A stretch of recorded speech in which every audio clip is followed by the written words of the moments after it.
pengalamannya Bu Dian dan Bu Yeni menjalankan Kayani. Nah, sebelumnya Bu Dian dan Bu Yeni boleh diceritain mungkin masing-masing kapan sih awalnya dan kenapa sih tertarik mau jalanin Kayani? Aku, Pak. Dian dulu. Udah. Dulu katanya siapa yang duluan jawab boleh. Yeni dulu. Aku dulu ya wis. Nama saya Yeni Yuliawati. Saya join bulan 7. Tahun lalu ya, Bu? Kenapa? Tahun lalu ya? Ya. Awal join sebetulnya mau ngatasi tiroid saya. Awalnya dari sekian banyaknya nutrisi sudah coba, ternyata ketemu Kayani yang luar biasa. Yang bisa atasi tiroid saya.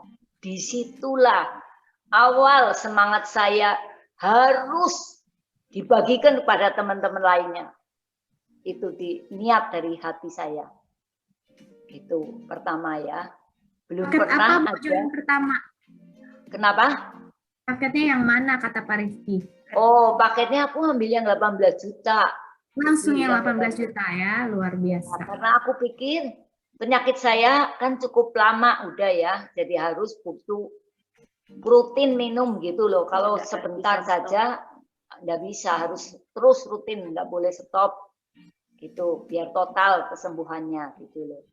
Jadi di situ awal saya mau jalanin Kayani karena sudah ada bukti yang belum pernah saya buktikan di mana saja. Itu awal itu yang bisanya aku tetap semangat di sini. Sejak itu saya punya berpikir seperti ini. Saya tidak mau sehat sendirian. Saya pengen berbagi, orang lain juga ikut sehat. Ya kan? Suatu kebahagiaan bila punya teman di sekitar kita ikut sehat semua loh. Kalau telepon sana sini teman sudah meninggal juga nggak ada artinya sehat sendirian, ya kan? Seperti itu. Ya, saya kira awal dari keberangkatan saya mau jalanin Kayani karena sudah ada pembuktian dirinya saya sendiri yang bisa benar-benar ada perubahan gitu. Yeah. Yang selama ini saya sudah coba sana sini nggak bisa, hanya Kayani yang bisa atasi. Jadi aku rasa produk itu beda sekali. Produknya memang sangat unggul ya. Nggak ada di mana-mana gitu loh. Oke. Produknya unggul, bisa atasi penyakit sendiri, kesehatan sendiri terjamin, dan juga Bu Yeni mau bagikan ya, nggak mau sehat sendiri ya Bu, tapi mau orang lain juga merasakan sehatnya. Ya, oke, kalau dari Bu Dian, Bu?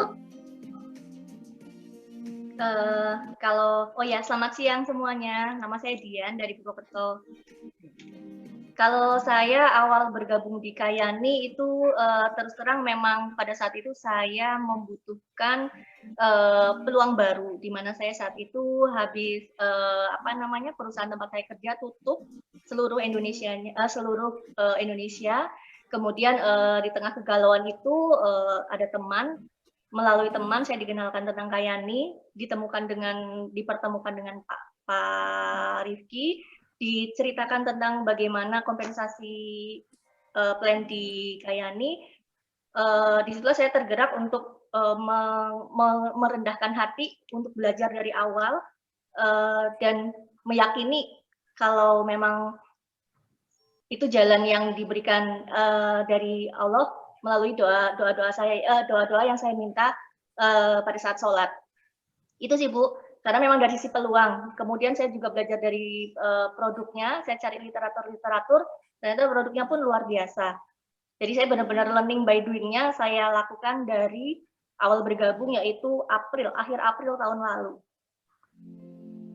Saya bertemu dengan beberapa teman dan keluarga baru, beberapa sejalan dengan saya, salah satunya Bu Yeni, ada juga Bu Iing, dan yang lain. Begitu Bu Jess. Oke, baik. Kalau Bu Dian beda lagi nih, karena memang cari peluangnya ya Bu ya, peluang yang baru. Nah, berarti Bu Yeni dan Bu Dian ini udah 1 tahun lebih nih menjalankan Kayani. Nah, ada nggak sih hambatan-hambatan yang sudah dihadapi dan gimana sih caranya menghadapinya? Kalau tentang hambatan, menurut saya tiap kita jalanin pasti ada hambatan ya. Nggak mungkin, oh langsung welcome semua gitu, oh responnya langsung mau gitu kan, belum tentu gitu ya. Tapi yang pasti, mungkin dari dasar hati saya, mungkin saya nggak mau bohong, apa adanya saya ceritakan dengan tulus. Kejadian saya yang setelah minum perubahannya, ternyata tidak terlalu sulit gitu loh. Ada yang mau menerima, oh ya coba, berani mau coba gitu loh.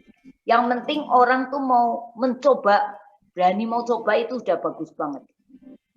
Karena dengan dia berani mencoba, dan saya selalu pantau. Tidak hanya dia ikut, udah belanja, udah nyoba, saya tinggalin, itu enggak. Saya selalu pantau mereka. Mulai dari hari pertama, hari ke seminggu, 4 hari, telepon terus. Perkembangannya saya selalu pantau. Jadi kalau ada keluhan-keluhan apapun saya bisa jawab. Karena pengalaman dari saya, waktu tiroid saya mau proses mau perbaikan itu, awalnya juga nggak nyaman dulu. Jadi sepertinya itu di leher saya seperti ada benda sesuatu yang ngulet gitu loh. Ngulet gimana ya artinya? Ngulet itu kayak menggeliat gitu loh. Kayak ulet. Iya, pokoknya kenceng gitu. Kayaknya nggak nyaman gitu. Itu proses mau penyembuhan ada begitu. Ya. Ternyata tidak hanya itu, memang benar loh. Prosesnya itu semua begitu. Salah satunya tangan saya yang siku saya. Awalnya tuh juga mau perbaikan tuh dengan pelan-pelan saja sudah sakitnya setengah mati. Tapi sekarang sudah dipencet kuat banget pun nggak sakit. Jadi ini perbaikan tuh ada prosesnya. Prosesnya itu memang kadang nggak nyaman dulu gitu loh. Jadi pengalaman itu saya selalu pantau mereka karena takutnya mereka setengah jalan berhenti nggak minum gitu loh. Makanya aku berani pokoknya setiap mereka yang udah nyoba minum pasti saya pantau. Jadi ada mungkin yang pusing, ada yang tambah nggak nyaman, kaku gitu. Ada yang seperti itu memang. Prosesnya pasti ada begitu. Supaya tetap konsisten, jangan diberhentikan, justru terus saja, tahu-tahu hilang sendiri. Ada yang terjadi pembengkakan, itu pengalaman ya dari share ini ya. Jadi nggak usah khawatir. Memang itu proses, harus dijiwai saja bahwa wah ini diimani bahwa ini adalah proses dari sebuah proses yang kurang nyaman itu menuju perbaikan. Itu diimani terus gitu loh. Tahu-tahu memang tambah hari tambah sehat. Sampai lutut saya yang awalnya pun ya, jadi perbaikan tuh satu persatu loh. Ada tiroid, ada yang suka kram, macem-macem. Lutut yang biasanya tuh naik tangga nggak bisa, maksudnya sakit gitu ya. Baru kalau doa itu baru berapa menit aja udah nggak tahan sakitnya setengah mati. Tapi dengan prosesnya ini, tahu-tahu sekarang 1 jam saya nggak semutan loh kalau saya doa loh. Itu suatu luar biasa banget, aku belum pernah alami ya kayak gitu. Ci, ini berapa tahun Ci usianya Ci? Umurnya saya sudah cukup banyak. Mulai jalan mau menuju 67. Nah, hampir 70 loh saya. Tapi saya dengan kenal Kayani, waduh, nggak ada capek. Nggak ada capeknya. Saya nyetir ke Cirebon kemana saja. Prospek sampai jam 11 malam. Pokoknya saya tanpa hari yang tidak prospek. Tanpa hari yang tidak ada Kayani. Tiap hari di benak saya, pikiran saya selalu jalanin Kayani. Wah, luar biasa. Ya. Wah, oke. Hambatannya nggak semua orang langsung mau ya, Bu ya. Tapi gimana caranya Ibu bikin mereka mau coba dulu? Gitu ya tadi ya. Ya, ada yang gimana caranya? Coba dari dulu lah. Itu macam-macam. Tapi pokoknya terus sampai ada yang nolak. Saya pun bilang, jangan anu ya, maaf ya, saya masih bisa datang lagi loh. Saya sengaja ngomong begitu. Saya akan hadir lagi loh Bu, besok-besok berapa hari lagi. Tolong luangkan waktu. Aku bilang begitu. Jadi dia waktu aku datang kedua kali, dia udah siapkan diri bahwa aku memang udah pernah janji mau datang lagi gitu loh. Tahu-tahu mereka jadi welcome. Beranikan saja ngomong gitu loh.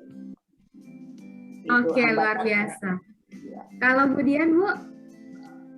Kalau hambatan saya di awal-awal kemarin memang luar biasa banyak, karena ini benar-benar hal baru, bisnis baru, apalagi jaringan ya. Jaringan saya jaringan tuh benar-benar baru. Jadi orang bilang, alah jaringan MLM, itu udah yang sebelah mata dulu. Belum ngomong produk, baru ngomong tentang skema bisnis aja udah yang, oh jaringan. Itu Bu. Jadi saya membesarkan hati dan belajar untuk menyampaikan bagaimana dahsyatnya bisnis di jaringan itu memang benar-benar yang penuh perjuangan Bu. Tapi nggak tahu kenapa, mungkin memang dapat kekuatan dari bisnis partner yang luar biasa, dari Cieni, dari Ciing, dari Bu Iswati, kemudian beberapa bisnis partner lain yang cross line tuh juga mereka tetap semangat.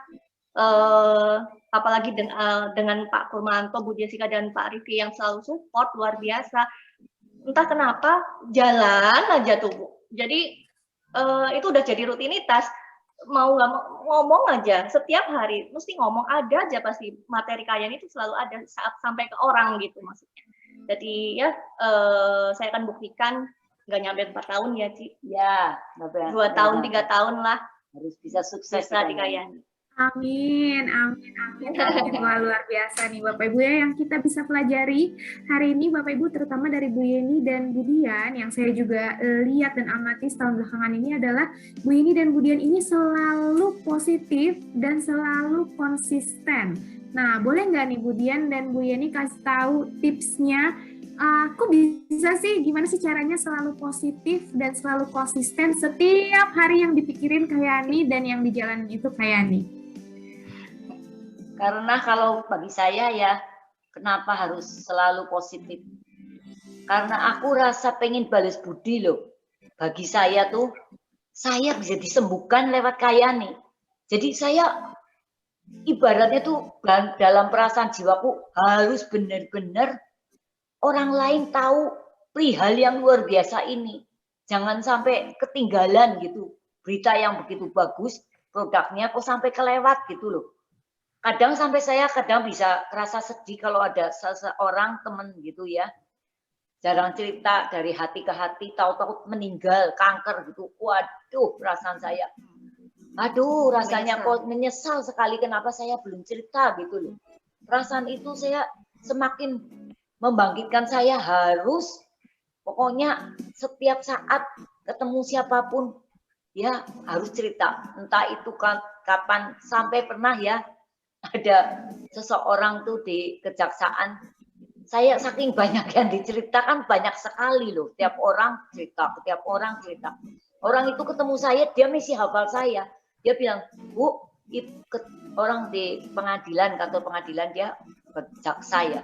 Dia ngomong, Ibu kan pernah ngasih tahu aku Kayani. Oh, di mana ya? Sampai aku udah lupa loh. Dia ngomong, di kereta loh. Sampai dia ngomong, di kereta loh. Saya punya nomornya Ibu nih. Dilihatkan, oh iya. Langsung saya catat, saya masih hubungan lagi sampai sekarang ini calon member saya nih. Itu tahu-tahu saking tiap ketemu orang ngomong, jadi kadang-kadang tuh kelewat saking banyaknya loh. Kadang kelewat sudah ada sih daftar nama di situ, cuma kan tumpukan satu persatu dijalanin gitu loh. Tahu-tahu sampai sedemikian loh. Jadi saking banyaknya itu, jadi aku selalu pengennya sih pertama bikin aku tetap semangat itu karena pengen balas budi saja dengan Kayani. Itu utama. Jadi biar umurku tua, tapi saya pengen wujudkan sisa hidup aku, kan namanya orang dipanggil kapan nggak tahu ya. Tapi saya nggak mau sia-siakan waktu. Saya harus cipta nilai buat banyak orang. Itu salah satunya itu. Buat aku semangat. Luar biasa. Bu Dian?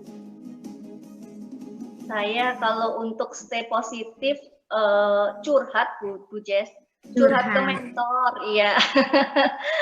Itu untuk mengurangin hal negatif, contoh ketemu orang diterima, belum juga ketok pintu udah ditutup pintu ya Ci ya. Ditutup pintunya, baru ketok-ketok itu udah yang buka sedikit langsung tutup pintu gitu Bu. Cuman kembali lagi ke masih banyak orang yang butuh peluang dan kesehatan kaya nih Bu. Jadi memang mereka kadang mengeluhkan tentang hal yang sama, tentang sudah bekerja hasilnya begini-begini aja, cuma mereka belum berani untuk mencoba, enggak sih move on, tapi mencoba belajar tentang hal baru ini. Jadi itu sih maksudnya itu masih butuh. Jadi masih banyak yang butuh tentang peluang dan kesehatan kaya nih gitu sih.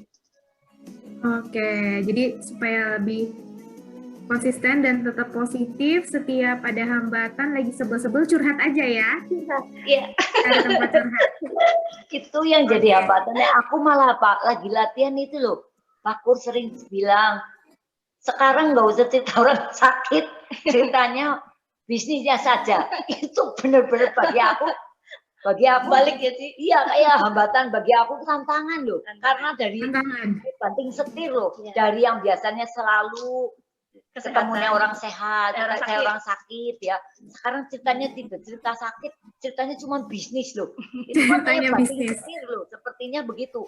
Iya, kadang tantangan ketemu orang yang katanya dia juga punya kerjaan yang lain, katanya jualannya aksesoris.